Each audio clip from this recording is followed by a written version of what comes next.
So do you have any questions? Maybe we discuss the first signing first. Do you have anything on that?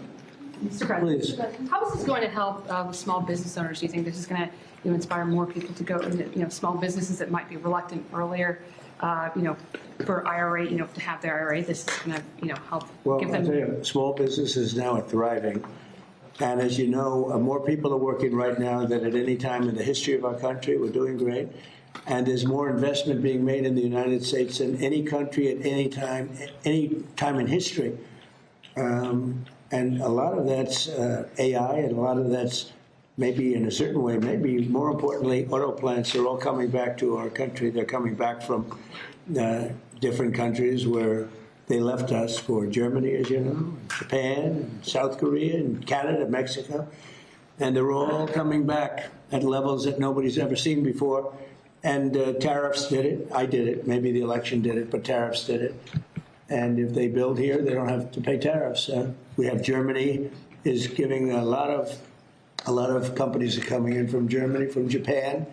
Japan just announced $10 billion more plants going to be built between Toyota and Honda and all the different companies they're pouring into our country. In South Korea, Canada, they're coming in.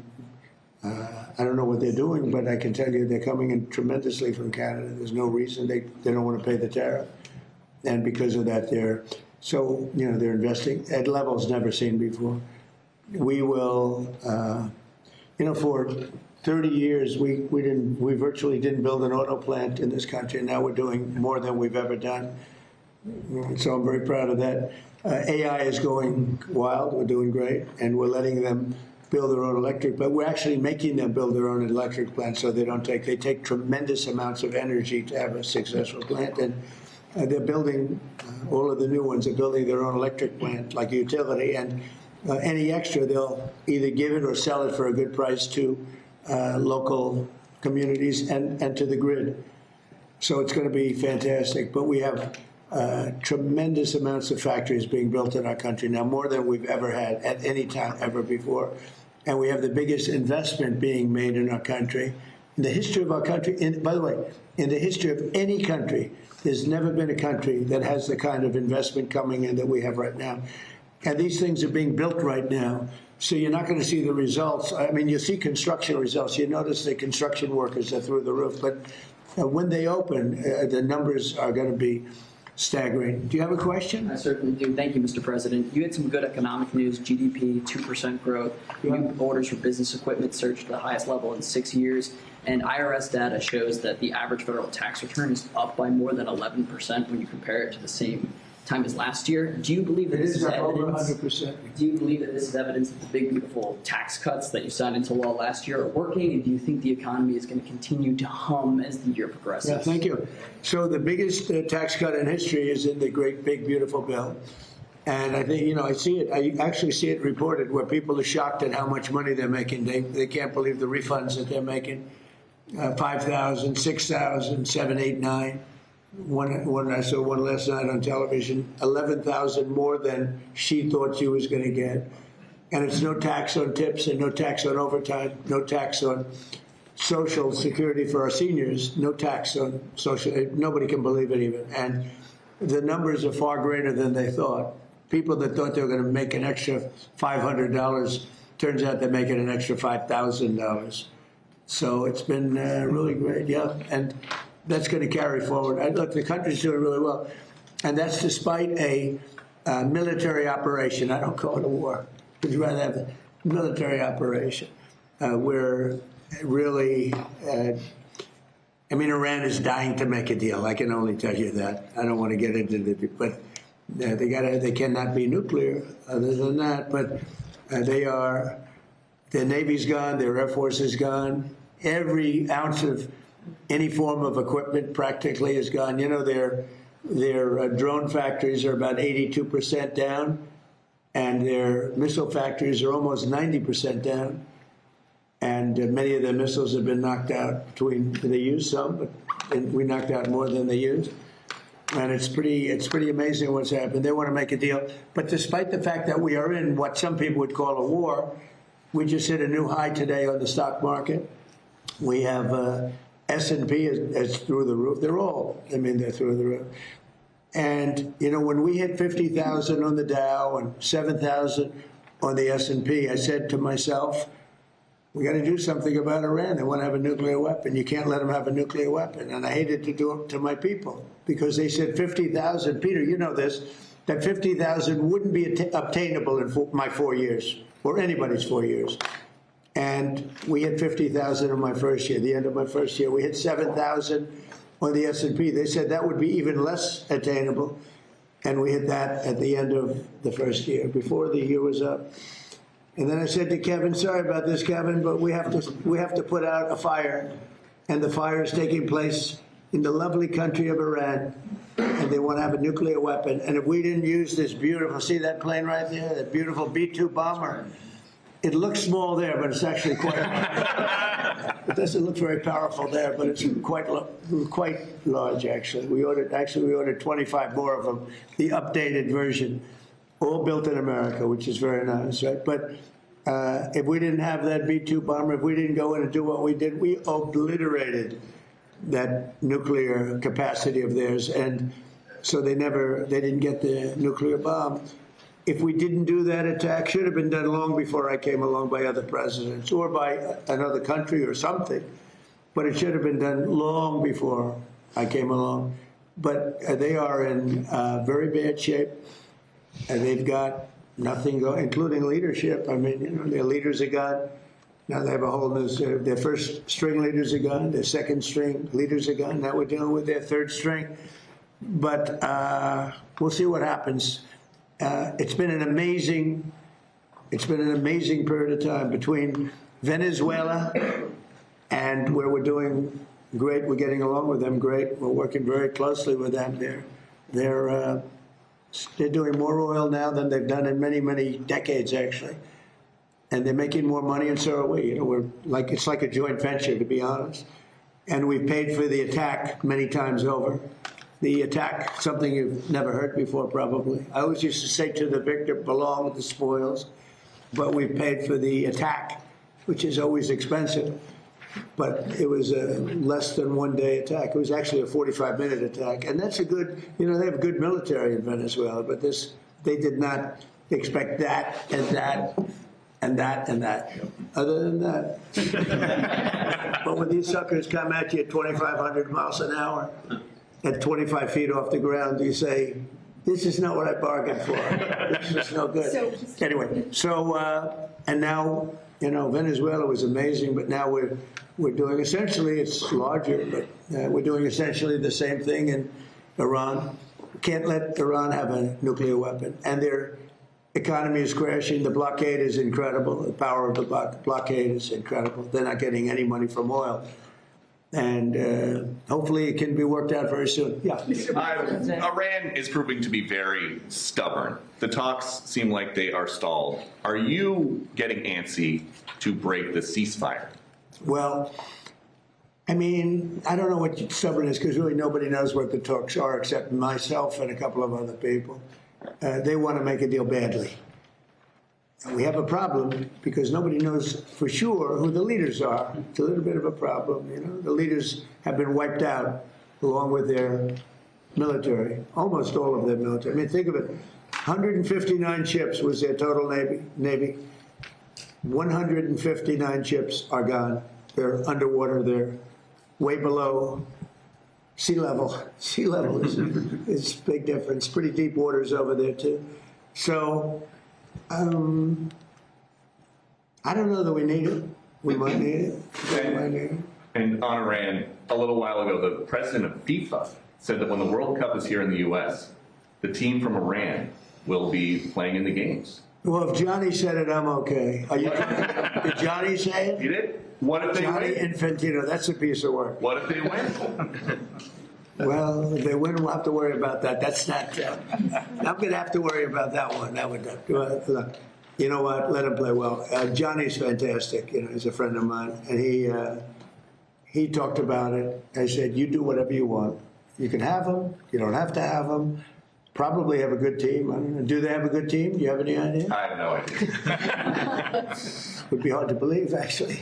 But I think let them play, right? Mr. This is President. a little bit different, but what is your take on these reports that your show, The Apprentice, is going to could come back on Amazon with host Donald Trump Jr.? Well, I've been hearing it. Look, we had a great success, 14 seasons, and The Apprentice was a tremendous success. So I've been hearing that, a little bit.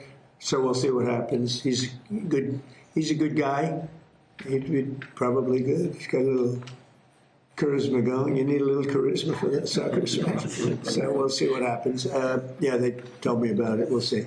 Mr. President, thank you, Mr. President. There's been some talks about changes to your security after what took place. Changing my security. Changing your security after what took place. Well, they did a pretty good job, actually. They stopped the NFL running back. I mean, he was like a running back. In fact, if he ever got out, they're probably going to sign him. He was a speedy guy, but he was stopped. They had many levels in front of him before he would even come to us.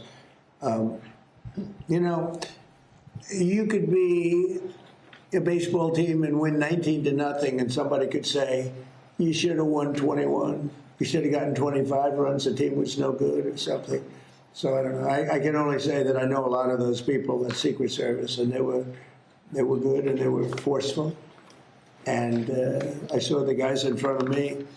They were powerful-looking guys. I said we could send them to Hollywood. They could make movies. I think that there's always room for improvement, right? And he got into the building. The problem is I know that's what I do. I build buildings like that, much nicer actually, but I build buildings like that. And when you have 1,000 rooms sitting on top of a ballroom, and you have the elevators coming down right near the entrance, it's a pretty tough situation. Now, right outside, we have something that's on time, on budget, actually ahead of time, and ahead of budget depending on finishes. Finishes is a big difference between marble and onyx in price, but it's right on budget, right on time. And that's built to the highest standards of security. No units on top, no hotel built on top where an elevator comes right down through the middle of it. It's a tough location. That's a tough location. So I think I know the people at Secret Service. I think they're great, and I think the Congress has to take care of those people. We're talking about ICE. We're talking about Border Patrol, Secret Service, everyone. The Democrats essentially want to defund the police. Just so you know. That's right. They want to defund law enforcement. It's crazy. These people have gone crazy. I heard Hakeem Jeffries, a low IQ person. He's a very low IQ, screaming today that the Supreme Court is illegitimate. I mean, that's a dangerous statement. Then if I say something modest, they say, oh, he's a king, he's a king. They're sick. But Hakeem Jeffries said the Supreme Court is illegitimate. That's a rough statement. If I made that statement, it would be the biggest story out there. Bad things would happen. One of the ideas. The average price of a gallon of gas is now $4.30 in this country. And you know what? And we're not going to have a nuclear weapon in the hands of Iran. The gas will go down. As soon as the war's over, it'll drop like a rock. There's so much of it. It's all over the place, sitting all over the oceans of the world. And it'll go down. But what won't happen is if Iran had a nuclear weapon and used it, then the whole world is a different place. What about You're not going to have to pay a little bit more for gasoline. The gasoline, the oil will go down rapidly as soon as the war is over. Can I follow up? Brian, Good to see you again, sir. Brian, go. I've got two questions. First, I want to follow up on Daniel's question. I've described you as the peacemaker. You're achieving peace around the world. Due to these latest policies, big beautiful bill, no tax on tips, no tax on Social Security, no tax on overtime, now the Trump account, and then the IRA account. Could we describe you as the wealth maker? Well, I'm helping people out. It's a nice question, actually, but I'm helping people. These people are with me. These are great people. And feel free to speak up if you'd like, because they wanted this to happen, and we got it done. And they're Republican people, I think, in all cases, right? It's crazy. We need, like, always unanimous, because the Democrats, they will vote against anything, no matter how good. If they had their favorite thing in the world, and we happen to want it, but we found a new strategy. We're going to oppose every single thing that we want, and we'll get unanimous votes. So I'm going to come up and oppose everything, Brian, from this point forward, and they'll vote for it. Go ahead. Second question. You created Space Force on the second end, towards the end of your first administration. Right. You just had the Artemis II crew in here. I know it's a big accomplishment. What do you see moving forward, the duration of your administration in terms of space exploration? I know that was a big moment for you. Well, doing Space Force is, I think, is going to go down as one of my more important things. It's turning out. Even a lot of these great military operations that we have right now, when you look at Venezuela, when you look at like the decimation of Iran, which was considered powerful, it was the bully of the Middle East. And a lot of that took place so effectively because of what's coming out of space. When we did Space Force, when I did Space Force, I'm very proud of it. Space was like, we were third. China was first, Russia was second. Now we've leapfrogged. We're way ahead of China. We're way ahead of Russia. And we made some great choices. The first person that headed Space Force, and really after that we had a couple of really great people heading it. Always very important. And a new person is heading it now. I think he has a chance to be as good as anybody, as good as, maybe better, I don't know. But we've had great people heading up Space Force. It's been very important. It's been very important for what we're doing with respect to the different places. And as far as peace, I settled 8 wars. And people try and dispute it, but then they go over them. And almost in every case, they sent letters thanking me and letters to the Nobel Committee. I don't care about that. Maria was very nice. She gave me her Nobel Peace Prize because she said she didn't deserve it. She was very, very nice. But I settled 8 wars. And in every case, the people, the prime ministers or presidents wrote letters thanking me. And in the case of India, look, the biggest one would have been Pakistan, India. The prime minister of Pakistan said, I saved from 30 to 50 million lives, but it could have been more than that. 2 nuclear nations were going at it. 11 airplanes were shot down. They were in the first week of what would have been a very bad war. And I got it solved. You know how I got it solved? By the use of tariffs. I said, I'm going to charge you tariffs if you guys keep fighting. And they said, oh, please don't do that. You just lifted the tariffs, right? You just lifted some tariffs on whiskey? Is that correct? Yeah, what I'm doing is for as long as I've been here, they've wanted to, Kentucky, which is a great place. And I also won, Jason, by a lot. But Kentucky, with the bourbon, and Scotland with the whiskey, and they've had trade for years and years and years, and a lot of restrictions, a lot of different restrictions took place that didn't amount to much, and it really stopped them. I don't know if you know, it's a barrel trade. They use the barrels from the one to take care of the other, and the barrels are only good for 1 unit. In other words, they can't be used twice. They can only be used once, but the once makes it a better substance. I'm not a big drinker, so forgive me, but it makes them a big substance and a better taste. But they dealt for years. This was Scotland and Kentucky, mostly Kentucky. And I just took all the restrictions off, so Scotland and Kentucky can start dealing again. And I did it in honor of the king and queen who just left. They're heading back. It was a big deal. They've been trying to get this for a long time. Yes, Mr. President, you talked about possibly pulling out some troops out of Germany. Would you be considering the same thing for Spain and Italy? I mean, they haven't been exactly on board. Yeah, probably. Yeah, I probably will. Why should I? Look, why shouldn't I? Italy has not been of any help to us. And Spain has been horrible, absolutely horrible. It's NATO. It's not even the fact that they're bad. It's one thing if they said nicely, or if they said, okay, we'll help, but the help's a little slow.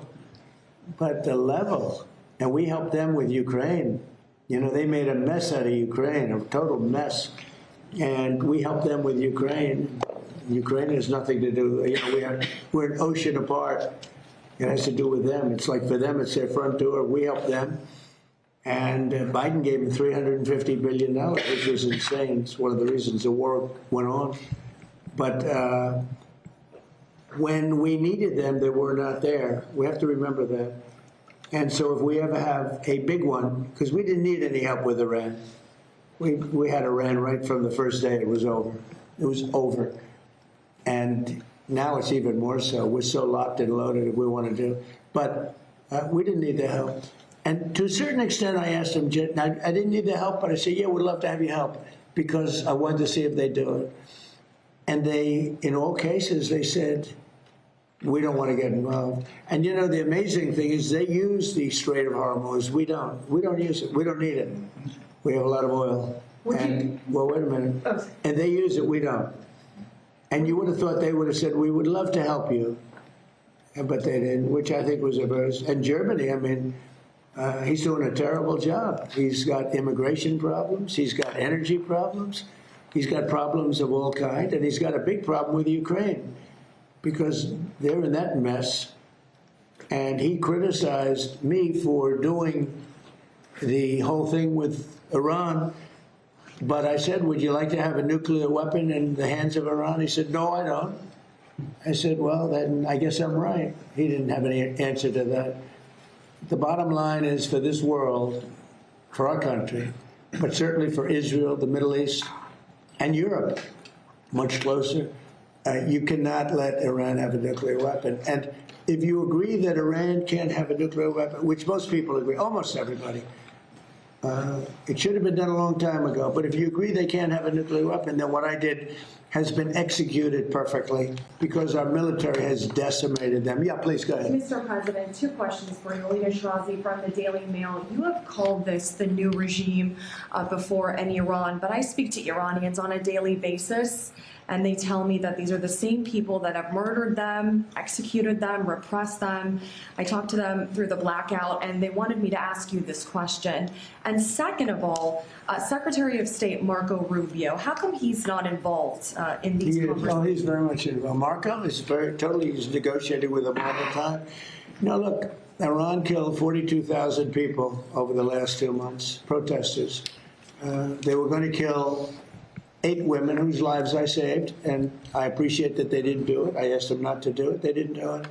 They were getting ready to hang the women. They were going to hang 8 beautiful women that were, I mean, it just caught the imagination of a lot of people. People were talking about it. It was inconceivable. You saw those 8 beautiful people, and they were going to be executed that evening. This was a week ago. And I got on the phone very quickly, and I said, don't do it. Don't do it. The whole world is watching. Don't do it. And they didn't do it. I appreciate it. I guess 4 were released, and the other 4 are going to be released in a month. They were ready to be executed that night. So they take a tough, they knocked out the wrestler they killed. They killed the wrestler's teammates. He was a world champion wrestler, too. He was a great wrestler, great, talented wrestler. They killed him because he protested. He spoke. He wasn't wrestling. What he did is he spoke negatively about the regime, and they killed him. They executed him along with his friends. They killed 42,000 people.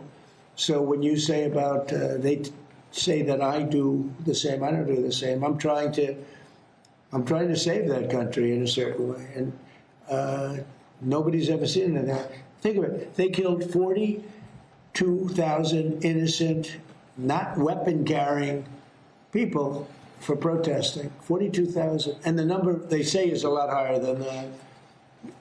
There's a rough group. But we have decimated them. And their economy is a disaster. So we'll see how long they hold out. We'll see. Mr. President, President Trump, Saudi Arabia is pulling the plug on Live Golf. Once that tour is gone, do you think the PGA Tour should welcome the defectors back with open arms? Well, I do. It's a great question. In fact, if I had time, I'd love to watch television today, because the PGA Tour is playing at Doral, the Cadillac Championship. And I said, who's winning? I don't get a chance. I can't even look at Jordan it. Spieth was in the lead earlier. Who is? Jordan Spieth. Oh, that's good. He's good. Great guy. Good putter, to put it mildly, right? He's a very great guy. Chipper putter. No, it's they're at my tournament right now, the PGA. In 2 weeks, Liv is going to be at my course right here on the Potomac. No, I'd love to see Liv, but I do believe that all of the golfers should be playing, the great golfers should be playing against each other. I do believe, it's sort of, they were viewing something as a monopoly, but it's in a way, it should be the opposite of a monopoly. I want to see Rory playing Bryson DeChambeau. I want to see Big John Rahm playing Scotty, who's so great, right? Scotty Scheffler is great. And I want to see him play John Rahm and Bryson and all the different guys. They have great players on the Live. But it's almost like people want to see that. That's why the Masters was so good, because you saw everybody together. Patrick Reed played great. He's on Live and he played great. And they all did. They all played. They're great players. I play with them. They're very good. When I think I'm a good player and then I play with them, I don't think I'm that good. But there's something nice about all of the players playing together. Now, they'll all be accepted by the tour, there's no question, because they're great. If they weren't, but the tour really will. The tour wants to have the best player. You can't have the best player that they're boycotting. Now, they may do something, a little bit, but they'll all be back on tour, and it'll be great. And, having one tour, now, I don't know what's happening with Liv. I'm not sure what's happening with Liv, but they are playing in my course in 2 weeks on the Potomac, beautiful course. But right now they're playing at Doral, which I own. And if we end this early, I'll be able to watch for about 3 minutes before I get back onto the economy and every other subject that we have, including Iran. We're doing so well with Iran, so I think so. I just want to follow up. Yes. Thank you so much, Mr. President. Jennifer Schonberger with Yahoo Finance. Question on clarification of the Trump IRAs versus a regular IRA. Right. Does it come down to the difference of a federal match? Who would qualify for that? And secondly, do you have any reaction to Federal Reserve Chair Jay Powell staying on the Board of Governors? Were you prepared to take any action on that? No, I don't care. If he stays on, he stays on. That doesn't. I just wanted to make sure that Kevin became the head. It's very unusual that they stay on. I predicted he would, because who's going to hire him, frankly. So I predicted he would stay on, but he's a negative. I think he's a negative force. The thing that angered me about him more than interest rates was the fact that he could allow a building to cost billions of dollars more than it was. I could have built that building. I could have renovated and fixed that building, which is what I do. I always did well with it, for $25 million. They're going to spend maybe $4 billion. It's not even close to being opened. Kevin, who's going to be fantastic, I don't know if he's going to have an office. I'm going to have to put him right here. I'm going to give him that. We'll cut the oval in half. I'll give him half of the oval. No, it's, I think I'm very happy about Kevin. I think he's a star. And the other Kevin, we're going to talk to you. Could you answer her question? Yeah, sure. It's a great question, and the match is a super important part of it, and it's one reason why we're calling on our friends here to potentially expand it so that right now the match is capped at $35,000, but there's a whole academic literature that this match has a big effect on people's willingness to save and their long-run welfare. And so the differences really are the match. We're creating the TrumpIRA.gov website, so it'll be really, really easy for people to have access to private companies that have to follow the TSP rules that are really low cost and so on, so that they'll get the best possible investment. And finally, you've noticed that Michael Dell has given money, promised money for the Trump accounts. We've also made it clear that the Trump IRA charities can contribute to other people's accounts as And well. I imagine this will boost the stock market and economy further. Oh, yeah.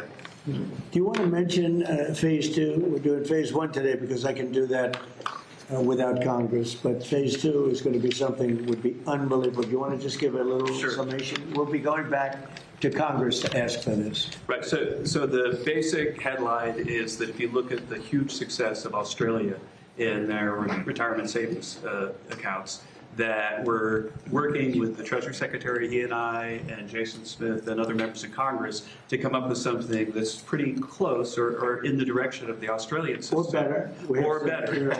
No, they had a couple of little glitches that we'll get rid of. But there's absolutely no contemplation of harming Social Security in any way.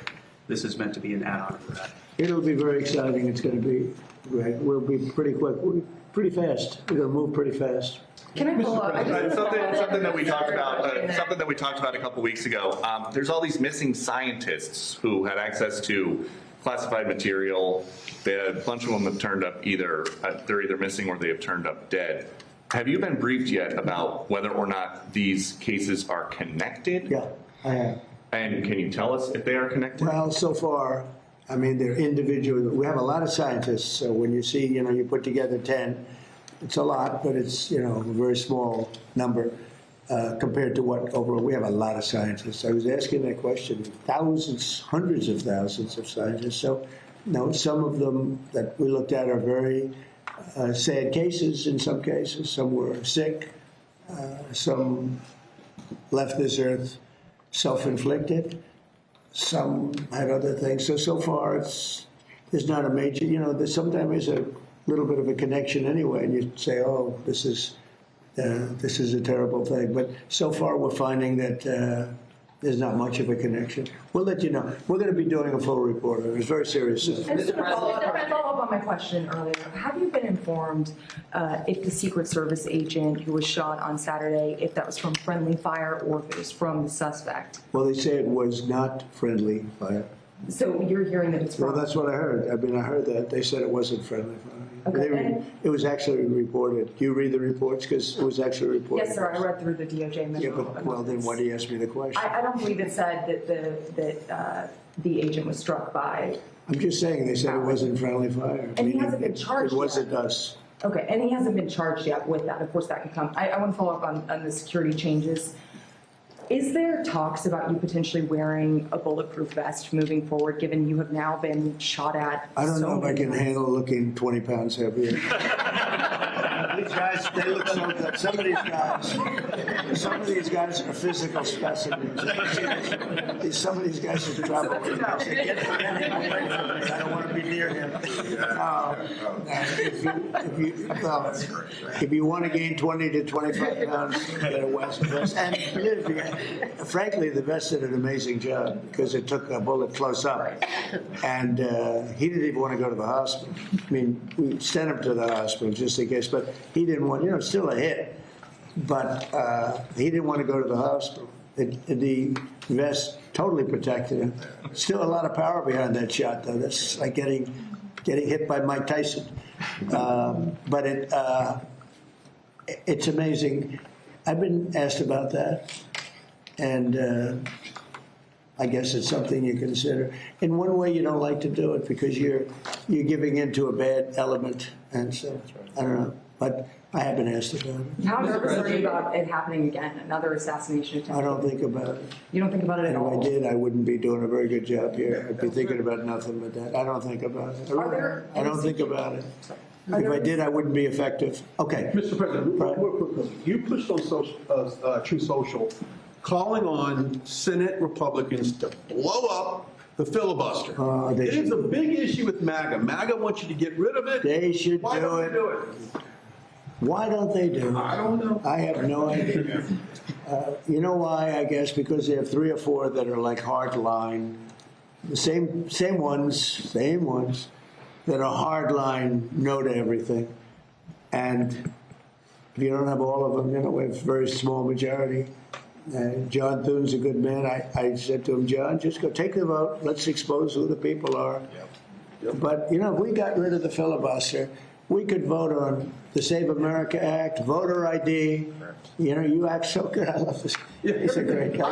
Even though I don't love his girlfriend too much, okay? I won't tell you who the girlfriend is. But I like him, and I've always liked him. It's great that he hasn't changed.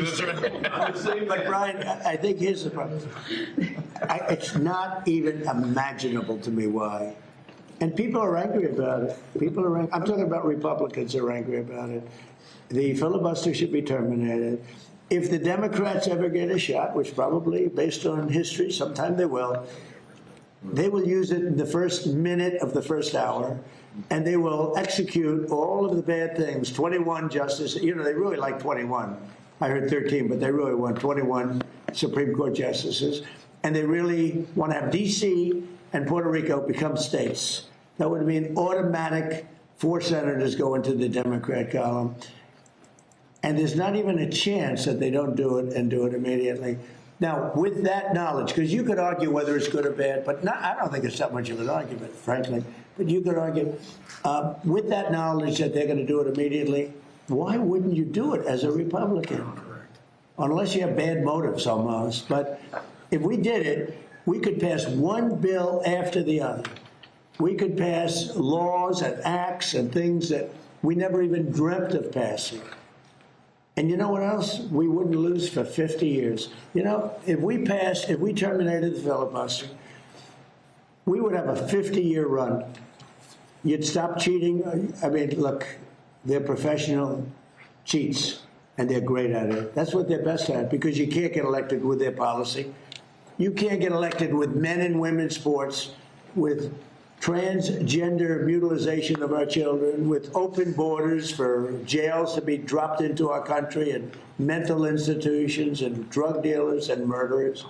Think of it, 11,888 murders come into our country. Nobody even talks to them about it, right? We got a lot of them out because of, you know why? Because of ICE, which they don't want to fund. They're defunding our police. When they defund ICE, and with Border Patrol and Secret Service, they're defunding our police. The same thing as they're doing with an officer on the street corner. So why the Republicans Senate doesn't just sit in there and just do it and take a negative vote and do it again and again like the Democrats do. They go again and again. The war power. I'm negotiating a deal with Iran, and every week, every 3 days, they put in a thing that the war should stop. And people ask me, how the hell do you negotiate like that? You're destroying them. Every day I read, think of it, we militarily decapitated the country. And every day I read about how well they're doing militarily. They got nothing left. They're done. And yet I read in the New York Times, I see in that stupid CNN, which I only watch because you have to watch a little bit of the enemy. So I watch it for a very short period. But you have to be smart. And if you see CNN, you think they're winning the war. If you read the New York Times, it's actually seditious, in my opinion. You read the New York Times, you actually think they're winning the war. I read some of these columnists, but it's all starts from the top. It's a terrible thing. So we're negotiating with them, and they read how well they're doing, and they're sitting in a cave, and all their leaders are dead. Everyone's dead around them. Missiles are all over the place. They have no Navy, they have no Air Force, they have no nothing. We can fly right over the middle of Tehran without being shot at because they have no anti-aircraft. They have nothing. And they're reading that they're winning the war. They're trying to figure it out. They get the New York Times, I guess, in some form, and they think we're crazy. But, you know, I'm supposed to be negotiating, and they make you negotiate from weakness, not strength. But the difference is I don't care, and everybody knows the facts. We are decimating that country. I got a call today from another country that's more on our side than that Middle Eastern country, saying, sir, please don't hit them anymore. They're decimated. Please. He's actually helping them. He's actually saying, please. And yet the New York Times will tell you that they're winning the war. It's so sad. I hate to even say that, because when I say that, people out watching, they'll say, oh, maybe they are winning the war just by the fact that I'm saying it. And it's so ridiculous. They're being decimated. We have the greatest military in the world. And one thing that's come out of this and Venezuela, some of the things that have happened, I rebuilt the military in my first term. Thank you. And did a good job. And also the first year of this term. We have the greatest military in the world. When I spoke with President Xi, when I spoke with President Putin, I have great respect for what I've done and what our military does. We have a military like no other. You know, when we attacked Venezuela, their equipment, none of it worked. It was all good equipment, but it was discombobulated. You know what that means? They pressed the buttons and nothing happened. They said, what the hell's going on? They heard that weird buzzing sound from way up high. It's amazing how great our military is. And for us to read, it's like the B-2 bombers right there. Late at night, 8 months ago, they went into Iranian territory, and Iran was waiting for them. And they were firing at the wrong targets. They were firing at their planes, but they didn't see them. And with no moon, dark at night, they dropped each plane at 2 bombs, 14 bombs. Every one of those 14 bombs went right down an air chute. Think of it. They followed the beam right into the chute. And every single one of those bombs, very powerful, 200,000-pound bombs, every one of those bombs went right down an air chute. Late at night, think of it, late at night with no moon, you couldn't see a thing. They put those, and they went into territory. All of a sudden, I was watching, they got faster. Then they go like that because the bombs go faster when they head down. I wouldn't want to head down, I'd head up. I'd want to get the hell out of there. And they let the bombs go, and then the first one that let them go was a perfect hit. He said, skedaddle, and that plane turned over in its size, and it went back to a place called Missouri, if you don't mind, Jason. God's country. It went back, it wanted to say hello to a very powerful congressman, by the way, from Missouri, Jason. So every one of those bombs, and yet before they landed, CNN came out with a report that maybe the damage wasn't that great.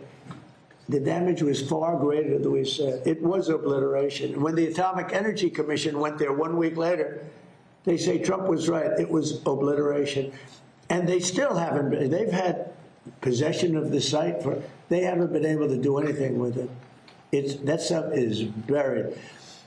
And the reason I took such, I was angry about it was because it's disrespectful to those pilots and those incredible people, including the people that maintained the planes. Those planes had to fly for 37 hours without stopping. They got the tankers. They had 3 tanker lifts, meaning they had to get refuel up in there. They never landed. They went all the way from Missouri to here and then back. Some went to Guam, which there are those that say that was a way of camouflaging the whole thing, because they followed the ones from, they thought the ones from Guam were not coming. They were going to take it easy at Guam. That didn't work out too well. But that was amazing. And the New York Times and CNN, they said, well, maybe the B-2 attack wasn't so good. Even to this day, I hear it, because we want to get the nuclear dust. It's way down there. You need excavators and everything to get it. But we want to get it. We'll take it one way or the other. We'll get it. We'll either get it or we'll take it.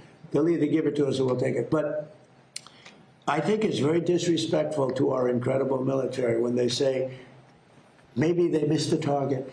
Every single bomb hit the target. And then on top of that, we shot from submarines 30 unbelievable missiles that also hit the target on top of that.